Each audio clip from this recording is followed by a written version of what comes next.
Hello, everyone. Welcome to the second episode of Don't Go With the Flow, a podcast that raises awareness about period poverty and addresses the bias and stereotypes associated with menstruation. I'm your host, Ahana, and today we have Miss Arundati Muralidharan with us.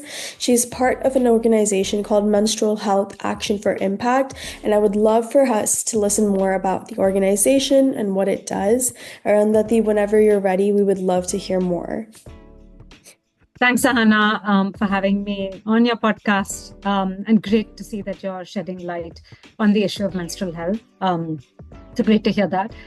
So I co-founded an organization called Menstrual Health Action for Impact, as you mentioned, and we operate like a think tank, and we provide support to ecosystem stakeholders, whether that's government, donors, organizations, social enterprises, public sector actors, to use the menstrual health lens to improve girls' and women's health and well-being overall. So our ultimate goal is to improve health and well-being.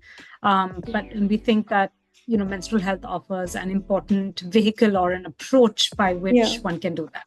Yeah. Right. So I would love to ask, is this organization based in a certain area, or are you guys kind of scoped all throughout the world?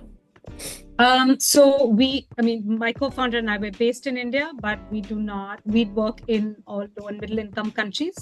So we do not do any direct implementation. Our work is more evidence generation, policy influencing, kind of strategic engagement to shape the narrative on menstrual health in certain areas of that work. Got it.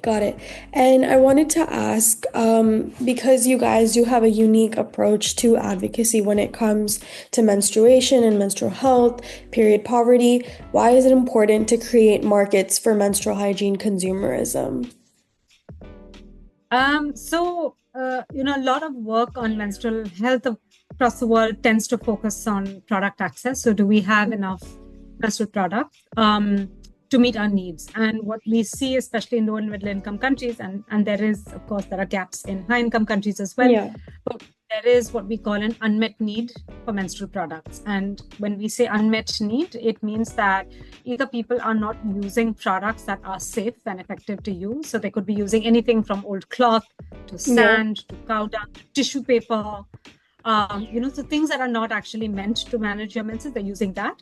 And plus it also includes those who may have some menstrual products, that they may have access to some pads or some tampons, but not enough to fully meet their needs. So we consider this as the unmet need for menstrual products. I see.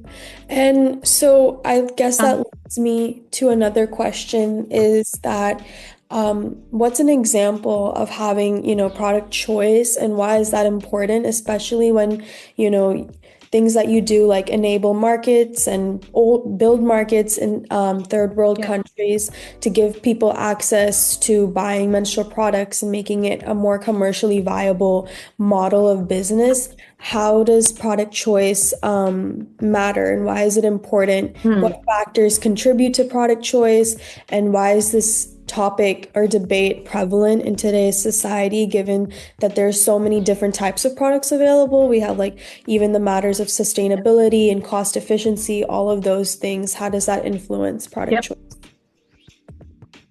So I think, Ahana, for any person needs, it's good to have choices, right? If you're making breakfast, it's nice to know if you can make toast, or if you can have eggs, or you can have pancakes, or you can have anything. And I think, that can be a silly example, but we all need choice, right? Especially when it comes to making personal decisions about our own health, about what we want to eat, about what we want to wear. And it also goes for what we want to use during our periods. The other thing is, so it is very much a sense of agency, that I should be able to decide what's good for my body. The second is, not all products are relevant in all contexts, right? So, if there are some areas in India, for example, where women don't wear underwear, so giving them pads is quite pointless, because they don't have anything to, how will they use the pad? Similarly, giving someone, say washable pads or reusable cloth pads in an area that is, severely water constrained is also extremely challenging because they don't have water to wash that product well enough to be able to make it an effective product to use. I did some work a couple of years ago with women who are waste workers living in an urban slum in Delhi in terrible conditions. They were living alongside the waste that they were collecting. And someone was trying to promote menstrual cups, but these women did not have access to clean water. And their hands were just filthy. And while they saw the cup as a fabulous product, I think the reality of their situation meant that they couldn't use a product that needed to be inserted, So while actually they were very open to it. So I think just recognizing that your body needs, recognizing that your lived realities, your context, your willingness to pay, your ability to pay, as well as what's available around you, it means that choice is really important. And when we look at informed choice, we're actually not just looking at here's a range of products that you can use, but we're also looking at providing sufficient information that helps you make that choice, providing you information and support to use especially novel products in a way that's safe. So if you're going to use a cloth pad, if you're going to use a period panty, if you're going to use a cup or a disc or a tampon, then how do you do it in a way that's safe and that's comfortable for you, and what kind of support do you need? So we call it informed choice because it's more than just giving you products. Right. And something I found interesting was I mentioned we were talking before, and you mentioned that women in India actually prefer cups over like pads and tampons. And that just goes to show like how product choice, listens to women and gives women the freedom to choose what they want, which I thought was really interesting. And also the fact that a cup you can reuse for 5 years, while pad or tampon per se is like single use most of the time. So those factors I believe like would also be nuanced things to contribute, right? Yeah, I mean, again, I think that when people have choices, they make choices and what suits them. And that choice may be that they go with a particular product, or I'm someone who uses, like I use multiple products depending on where I am in my cycle and how I'm feeling, etc. But I think the key here is that, while, you brought up the issue of environmental sustainability, that's an important one. But why should the burden of the environment be placed on those of us who have a period? It should be really placed on manufacturers. It should be placed on policymakers, decision makers, regulators who have the power and the authority to say, hey, let's make better products. It should not be on those of us who are like, I'm going to use what I have. I mean, if the Indian market for many of my menstruating years only gave me pads, I was only using pads. But when it opened up and I had access to period panties and cloth pads and cups, I made that switch. But if you ask women, especially, I mean, I didn't make a switch to a cup or a period panty because of environmental concerns. I made it because I was looking for comfort. I was looking for just a better period experience. And if you ask many women, they're not making the switch for environmental concerns. They're making it because they need something to make them feel comfortable on when they have their period. So I think that we need to start shifting that onus of responsibility to where it really should be, and focusing on informed choice so that people make choices, and they make a choice that sometimes is environmentally I see. I don't know, responsive, but that's not your driver. Right. So does your organization then work with the government, work with stakeholders like you mentioned, to open those channels of choice for women? So I believe that governments use free distribution models, you mentioned, as we were talking Oftentimes so I would love for you to like explain what exactly a free distribution model looks like, and how that might not be economically viable, and how you're kind of changing or shifting that model to a more commercially viable model for women to have access to menstrual hygiene products. Sure. So I think, Anna, we have to also look at or put free distribution models in context, right? It came at a time when there was a very high unmet need for menstrual products, right? And in low and middle income countries, whether they're governments, whether they're NGOs and private sector also do a lot of free distribution. So, they just may be doing it at a much smaller scale in certain communities, but it happens. But when you're trying to deal with unmet need, you're like, let's get products to those who don't need it, or those who don't have anything. So if you're not using anything, or you're using things that are just unsafe and unhygienic, then you want to be able to give people products. And for governments, they're oftentimes saying that, well, where they're typically being able to provide these kind of services to lower income groups, to girls in school. A lot of government-based free distribution tends to happen with school girls. And it's because we want these girls to come to school. We don't want a period to hold them back, and let's make girls be in school. When they've got their period, they don't miss school, then they're able to complete schooling, and that has huge benefits for them, moving forward in life, health and economic benefits. So I think we need to place that in context. What we're seeing now is that free distribution efforts over time, so over a 5-year period, a 10-year period, is not sustainable, because how many million people who have an unmet need are you going to consistently support? So it becomes difficult for governments to, or anyone, governments, NGOs, private sector, it just becomes difficult to sustain as a long-term model.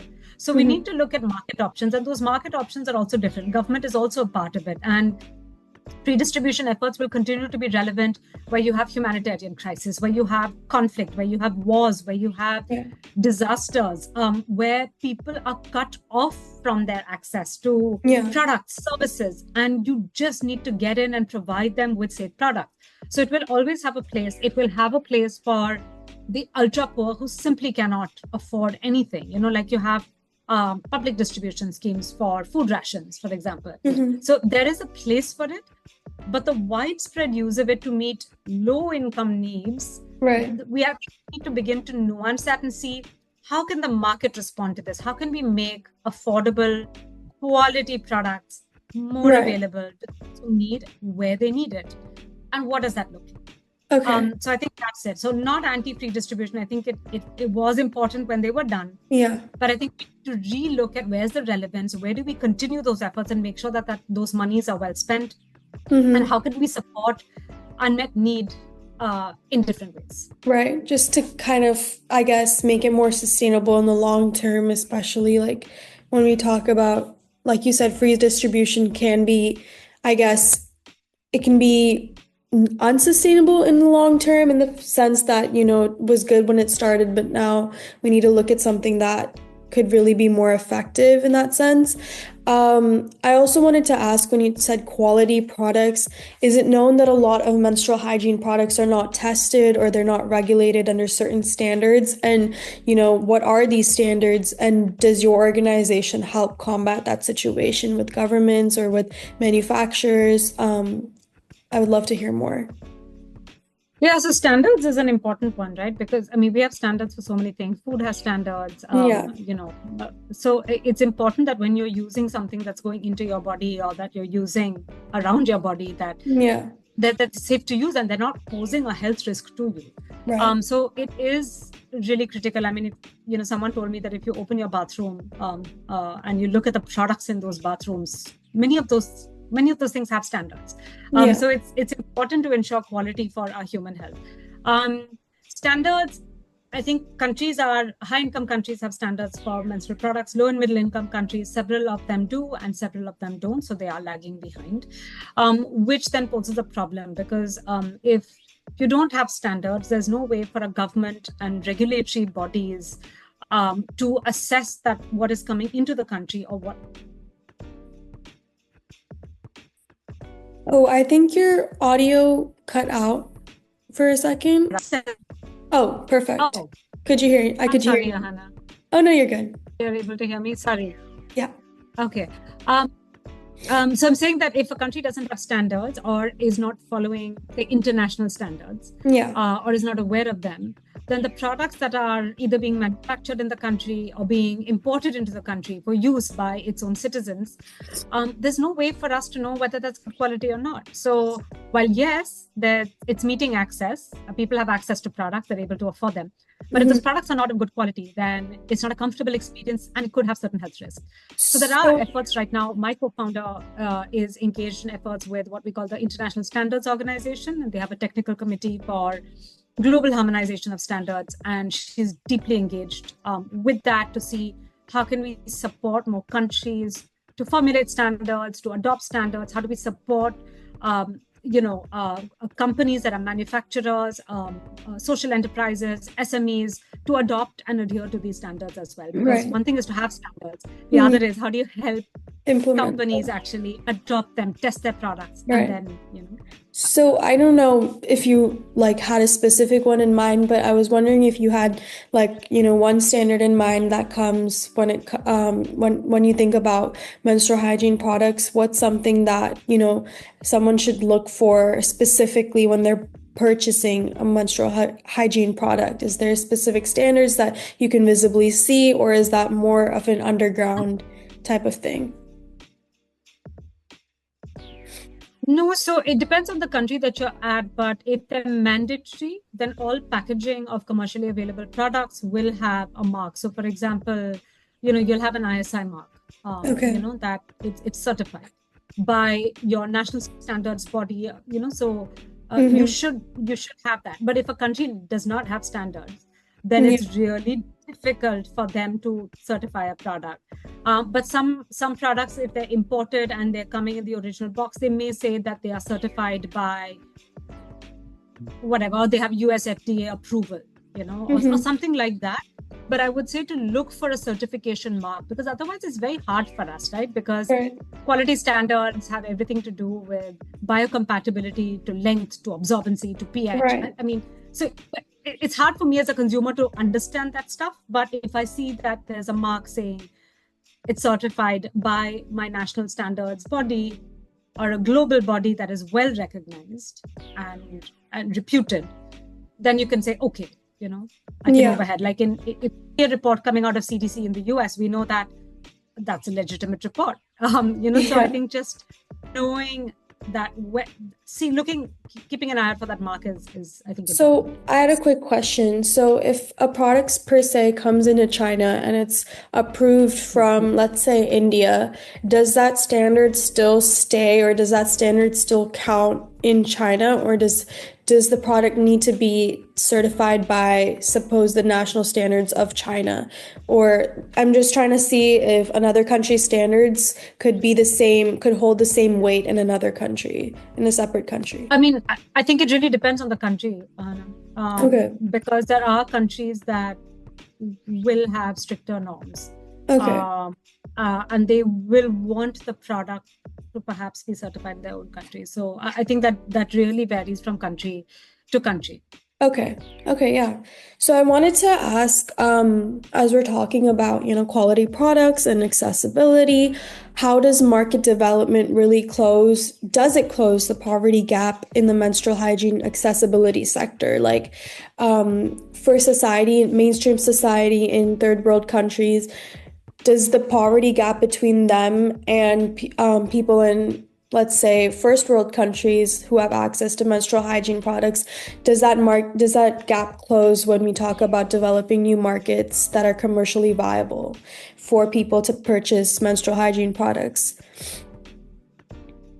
So are you talking about like a period poverty gap or a poverty gap? Because these are Yes, very no, I'm different things. talking specifically, let's talk about period poverty. How does that look like, Um, when we talk I about mean, enabling markets? I, I mean, these are very different markets, right? Okay. These are really, really very different. So I wouldn't compare. I think we want to look at it more contextually, that if we're looking at a country, how do we ensure that the unmet need for products is as low as possible?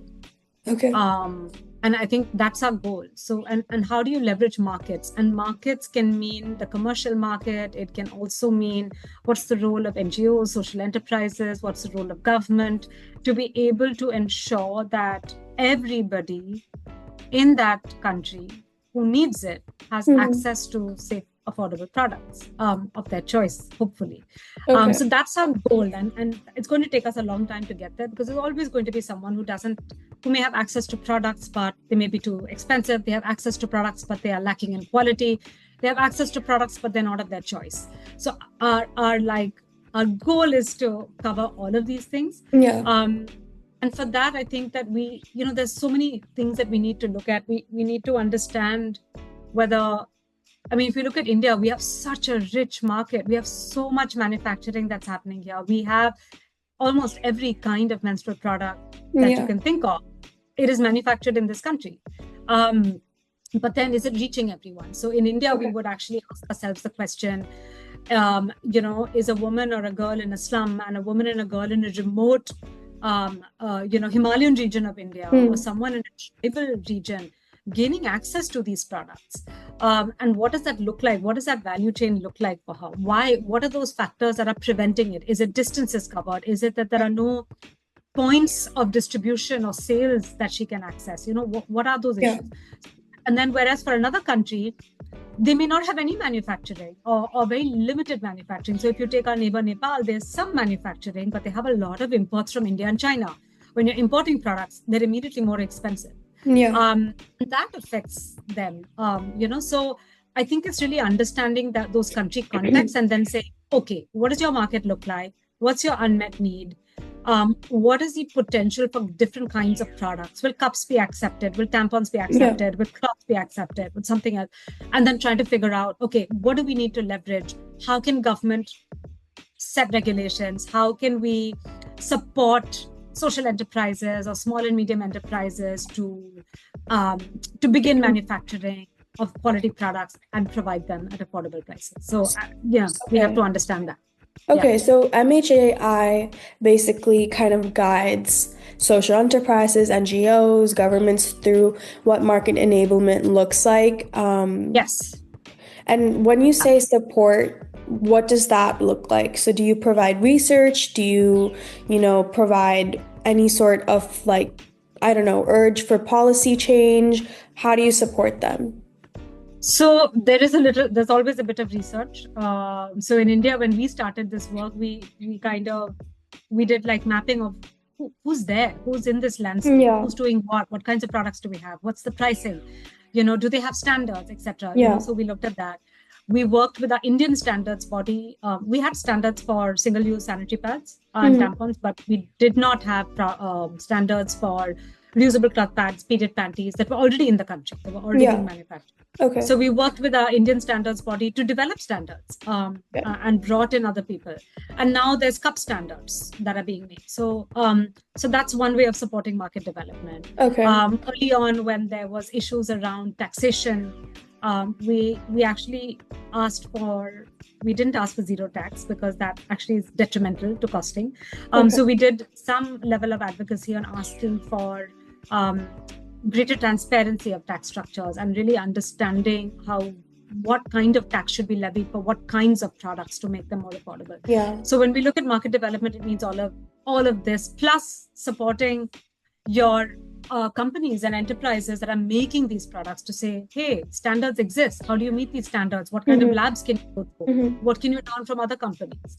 So it's a mixture of providing technical support, doing research, and also, I think importantly, we bring a lot of sector actors together to jointly advocate for change because you can't do it alone. So how do you bring cloth pad manufacturers together and saying, if we want standards for cloth pads, what should those standards be? You guys are making it, you tell us. So I think just kind of convening, bringing people together, having those exchange of lessons.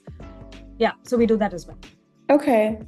Yeah, okay, nice. I think this is a really interesting form of advocacy and a form of change that we're seeing. It's just because I think a lot of times we talk about the grassroots level type of activism where, you really just stand at a very societal level and talk and address these problems, but to actually, work underground with, government, with NGOs, with social enterprises and bring about change via, whether it's policy change or whether you're talking about enabling markets and just the debate of market choice is so important. I think that's something that hasn't really been exposed on a bigger platform yet. So I think the work that you're doing is incredibly amazing and it's so nuanced. So thank you so much for taking the time to talk to us and to be on the podcast. I really appreciate it. I think everyone will really appreciate the conversation and discussion we just had. If you have any last words, I'd be I'd be lovely for you to share them about your organization, about, inspiring others to take action, whether it's, through government change or just starting off with any sort of activism. What would you say to any young people who want to make change out there? Um, I mean, Ahana, I think doing what you're doing, I think just giving light to an issue, talk about it. I think that's the destigmatizing menstruation, destigmatizing our bodies. I think that's one of the biggest things we can do. You've got because we need a lot of that work. Yeah. While we may be providing all this, what we really enjoy providing technical support. We know that there's such a lot of work that we need to do, not just in low and middle income countries, but across the board. On just talking about periods, normalizing periods and that experience. So I think the more people who talk about it and talk about it openly, share their experiences, the better it is for all of us. And thank you so much for having me on your podcast and wishing you all the best. Of course. Thank you so much. And that wraps up today's episode. Thank you so much, Arundati, for your insight on, how we can provide technical support, how market choice is important, how product choice is important. Enabling of markets can lead to so many more accessibility options for women, and really just opening the topic of freedom and choice for them, giving them more avenues to explore their freedom when it comes to menstruation. So everyone, thank you so much for joining us. And remember, just don't go with the flow, change it. And together, let's make menstruation a conversation, not a stigma. See you soon. Thank you so much.